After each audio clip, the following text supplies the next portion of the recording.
इस एक्सप्लेनर में आपका स्वागत है। चलिए आज समय में थोड़ा पीछे चलते हैं, अरबों साल पीछे, और महान थार मरुस्थल की उस शानदार और जीवंत कहानी को उजागर करते हैं जो शायद आपने पहले कभी नहीं सुनी होगी।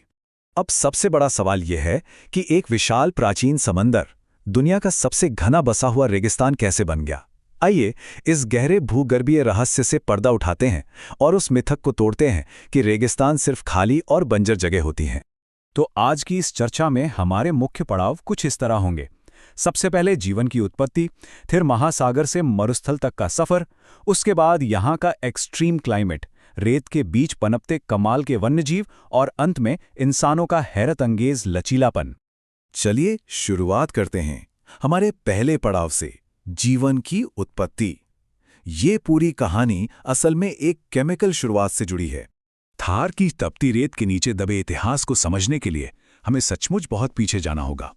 करीब 4.5 अरब साल पहले सोचिए, अंतरिक्ष की धूल से जीवन की नींव पड़ी, फिर आदिम सूप बना, उसके बाद लूका नाम का पहला जीव आया और अंततः जटिल जीवों का विकास हुआ। यह सफर अपने आप में किसी चमत्कार से कम नहीं है। स्टेनली मिलर का 1953 का वो मशहूर प्रयोग तो आपको याद ही होगा। अमोनिया, मीथेन, पानी की भाप और बस एक इलेक्ट्रिक स्पार्क। इस प्रयोग ने साबित कर दिया कि जीवन बनाने वाले बुनियादी रसायन उन प्राचीन बिजली से भरे समंदरों में बिल्कुल स्वाभाविक रूप से बन सकते थे। और सबसे दिलचस्प बात क्या है? आज थार के इस खतरनाक माहौल में जो भी जीव जंतु मौजूद हैं, उन सब का और हमारा भी एक ही पूर्वज है, जिसे हम लूका कहते हैं। वही एक कोशिका वाला माइक्रोब जो 4.25 अरब साल पहले उसी समंदर में पनपा था। अब आते हैं दूसरे हिस्से पर। हम देखेंगे कि टेथिस सागर धीरे धीरे कैसे पीछे हटा और एक महासागर मरुस्थल में तब्दील हो गया। अंतरिक्ष से इस पूरे इलाके को देखने पर यकीन करना मुश्किल होता है कि जहां आज धूल और रेत उड़ रही है, वहां कभी टेथिस सागर की उथली लहरें उठा करती थीं। आज भी सांभर और डीडवाना जैसी खारे पानी की झीलें इस बात का पुख्ता सबूत हैं कि यहाँ का अतीत पूरी तरह से समुद्री था। लेकिन फिर सब कुछ बदल गया। जैसे जैसे हिमालय और अरावली की पहाड़ियां ऊपर उठीं, जमीन के नीचे भारी उथल-पुथल हुई। इन बदलावों ने सरस्वती और घग्गर हाकरा जैसी विशाल नदियों का रास्ता ही मोड़ दिया और ये पूरा इलाका पानी की एक एक बूंद के लिए तरसने लगा। जरा इस कॉन्ट्रास्ट को देखिए। जो जगह कभी दुनिया की सबसे महान प्राचीन सभ्यताओं में से एक यानी सिंधु घाटी सभ्यता को सींचती थी, वो धीरे धीरे सूखकर आज की लूनी जैसी सूखी और खारे पानी वाली धाराओं में सिमट कर रह गई।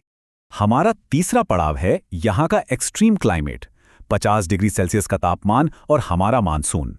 आइए इनके बीच का कनेक्शन समझते हैं। करीब 2,64,000 वर्ग किलोमीटर में फैला ये मरुस्थल पूरी तरह से हवा के बनाए हुए रेत के टीलों से ढका है। ये टीले हमेशा अपनी जगह बदलते रहते हैं और ये नज़ारा जितना खूबसूरत है, उतना ही खतरनाक भी। ये जानना बहुत ही रोमांचक है कि थार का रेगिस्तान बनने के पीछे तिब्बत के पठार पर जमी बर्फ का भी हाथ है। जी हां, हजारों साल पहले उस बर्फ की चादर ने भारतीय मानसून को रोक दिया था और अरावली ने रही सही कसर पूरी कर दी। यहीं से असल मरुस्थलीकरण की शुरुआत हुई थी। और इसका नतीजा 50 डिग्री सेल्सियस गर्मियों में तापमान इस खौफनाक आंकड़े को छू लेता है।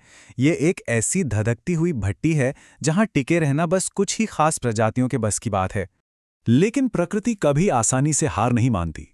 चौथे भाग में हम देखेंगे रेत के उन वन्य जीवों को जो इस मुश्किल माहौल में भी खुद को ढालने के उस्ताद हैं। मिसाल के तौर पर सियागोश यानी कैराकल को ही ले लीजिए। ये एक बेहद दुर्लभ और शानदार जंगली बिल्ली है। इसके कानों पर काले बालों के गुच्छे होते हैं और ये हवा में इतनी ऊंची छलांग लगा सकती है कि उड़ते हुए पक्षी को आसमान से ही दबोच ले। क्या गजब का प्रेडेटर है ये! क्योंकि ये प्रजाति अब काफी दुर्लभ हो गई है, इसीलिए राजस्थान सरकार ने हाल ही में इसे बचाने के लिए एक बहुत ही खास पहल की है। इसके तहत पश्चिमी राजस्थान और रणथंभौर के इलाकों में 90 लाख रुपए के बजट से एक डेडिकेटेड कंजर्वेशन प्रोजेक्ट शुरू किया गया है। और फिर आते हैं डेमुसल क्रेन। इनकी सहनशक्ति तो सच में हैरान कर देने वाली है। ये पक्षी मंगोलिया से उड़कर माउंट एवरेस्ट जितनी ऊंचाई पर 4000 किलोमीटर का जानलेवा सफर तय करते हैं, सिर्फ थार के कुछ पानी वाले ठिकानों में अपनी सर्दियां बिताने के लिए। चलिए अब इस चर्चा के 5वें और आखिरी हिस्से पर चलते हैं, मानव लचीलापन। देखते हैं कि इंसान इस इतने मुश्किल माहौल में कैसे बस गया। अगर आपको लगता है कि थार कोई वीरान और बंजर जगह है, तो आपको जानकर हैरानी होगी कि यहाँ हर एक वर्ग किलोमीटर में 83 लोग रहते हैं। ये आंकड़ा इसे पूरी दुनिया का सबसे घनी आबादी वाला मरुस्थल बनाता है ना कमाल की बात? और ये सब कैसे मुमकिन हो पाया? पानी सहेजने की शानदार और प्राचीन तकनीकों की वजह से।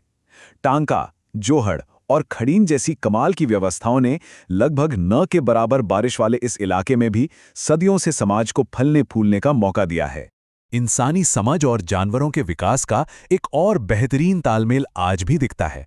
हमारी बॉर्डर सिक्योरिटी फोर्स इन्हीं ऊँटों के भरोसे इन तपते रेत की टीलों पर गश्त करती है। ये ऊँट ऐसे इवॉल्व हुए हैं कि सिर्फ कुछ ही मिनटों में 200 लीटर तक पानी पी सकते हैं। तो लबोलुआब ये है कि थार सिर्फ रेत का एक खाली समंदर नहीं है, ये पेड़ों, कंटीली झाड़ियों, जानवरों और पक्षियों से भरा एक जीता जागता वाइब्रेंट इकोसिस्टम है, जो हमारे ग्रह के सबसे पुराने इतिहास से गहराई से जुड़ा है। आज जब पूरी दुनिया ग्लोबल वार्मिंग और लगातार बढ़ते तापमान से जूझ रही है, तो हमें ये सोचना होगा कि हम इस महान भारतीय मरुस्थल से क्या सीख सकते हैं। यहाँ के बाशिंदों ने जैसे इस भट्ठी में जीना और पनपना सीखा है, शायद वही सबक कल हमारे बहुत काम आए। सोचने वाली बात है ना?